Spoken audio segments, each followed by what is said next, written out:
Right, it is Super Bowl 55, anti-Chiefs mojo time. Let's start with the Bucs helmet and the NFC logo constructed by the one and only Doc Hastings, made by hand out of wood, stained by human hands, and behind it, the Stone Cold Smoking Skull belt. Why the Smoking Skull belt? Because when Stone Cold Steve Austin first took the title from Shawn Michaels, he did it in Boston. That's right. His legend began where Tom Brady's legend began, in Boston. That's how we have it set up there. You notice you see no other helmet, including the Chiefs. We will get to that. Also, as we come over here to the AFC setup, you will notice that a brand of mojo that has never been attempted in Mojo Land is being attempted. That's right. Each and every AFC team that has won the Super Bowl represented here has been turned upside down for extra negative mojo. That is correct.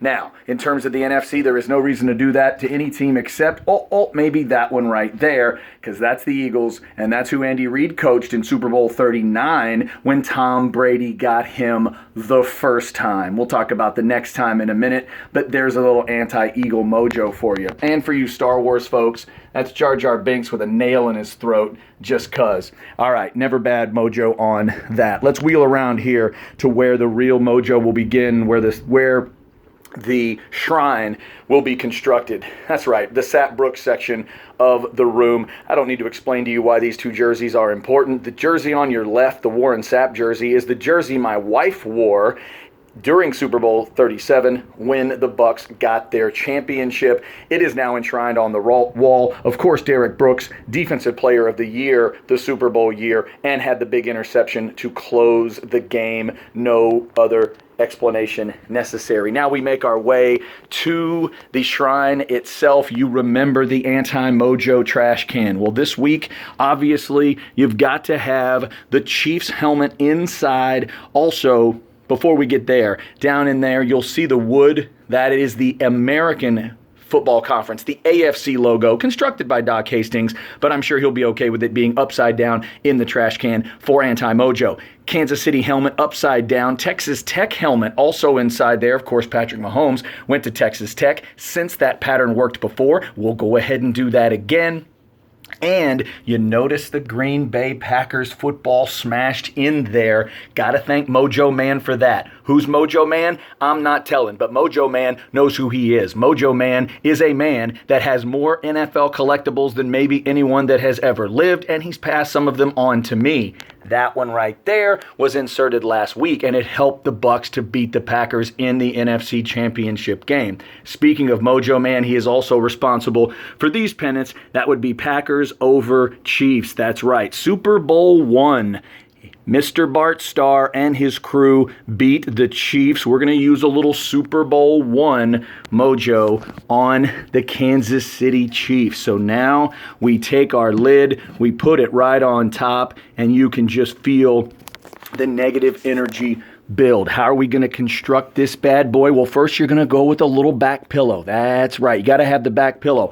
Why? Because it has the logo on it, of course, but it also signifies the fact that they used to think the Bucs were a pillow. They used to think the Bucs were small. Hey, look at Barry Sanders running up and down the field. He didn't do it against that logo, baby. That logo got a title, which brings us to a little more mojo. Thanks to Mojo Man for that. We put this on the shrine last week, and it helped to get the Bucs to beat the Green Bay Packers. So we're going to go ahead and throw that on as well. Also, this week, I've acquired these little gems from Mojo Man. Another little helmet for you. Plus, kind of a cool little deal. How about a little Warren Sapp Corvette? That's right, Warren Sapp 99 Corvette. Shout out to Mr. Sapp. That is fantastic. You got to have the ring, little replica ring. Shout out to one of our great listeners, one of our great listeners, Rodney, who gave me that ring. He is a beast,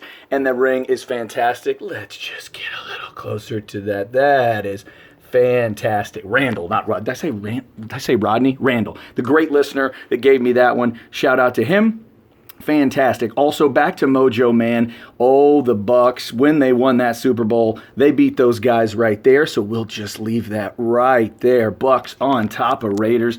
Everything looking good right there on top of the shrine. Now, last week we lined the shrine around with some things, and they seem to work, so let's go with that. First over here, of course, with the New England Patriots helmet, the helmet that Tom Brady wore, started his career in, of course, and when he beat Andy Reid while Andy Reid was coaching those Eagles, that's what he wore. When they got Andy Reid and Patrick Mahomes in 2018, that's what he wore, so we've got to do that. And, of course, on the other side, you got to have the Michigan helmet because that's where Tom Brady started that legend back in the 90s. Also, you'll notice we've got some Auburn helmets here. Why in the world would we do that? Why, that's a little tribute to Dee Ford. Remember the Dee Ford play? Lined up offsides. Otherwise, the Chiefs would have gone to the Super Bowl, but they didn't. So we're going to put these helmets there to remind us that little things can become big things when it's something so simple. But Tom Brady's going to have all the simple stuff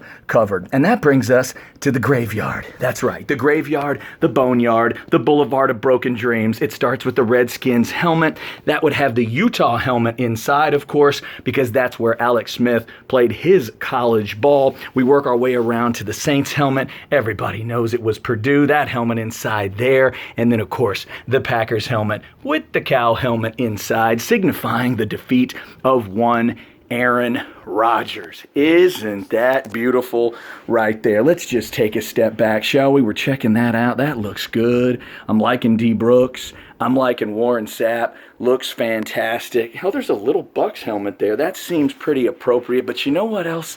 I think maybe there needs to be a little bit of the big works coming. That's right. I think we might need to go regular size helmet. That's right. Regular size helmet.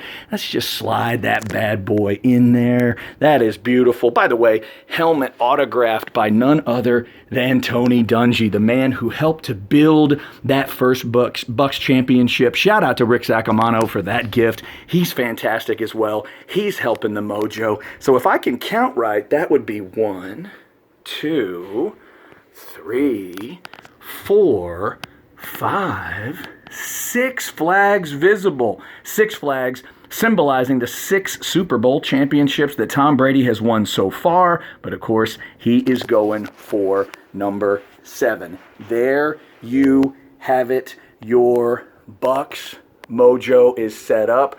Anti-Chiefs mojo. We also have the Buccaneer blanket. Let's just go ahead and get that going. Get a little blanket action, because you got to have that, right? Let's get that. Let's get that going. Let's get it going. That is right. The Buccaneer blanket. So, this will be the site of Super Bowl Sunday when I come upstairs to kneel down on the blanket and pray to the altar of this anti-mojo, to pray to the Super Bowl 55 mojo altar. This is when it will happen. I will not do it now. It will have to be Sunday of the game. So, the shrine is set. The anti-mojo is set. And if this doesn't work, I don't know what will. Buccaneers. Go Bucs. By the way, no Bucko Bruce, because Bucko Bruce ain't got no Super Bowl power, but the red flag does. Fire the cannons 55 times. Boom.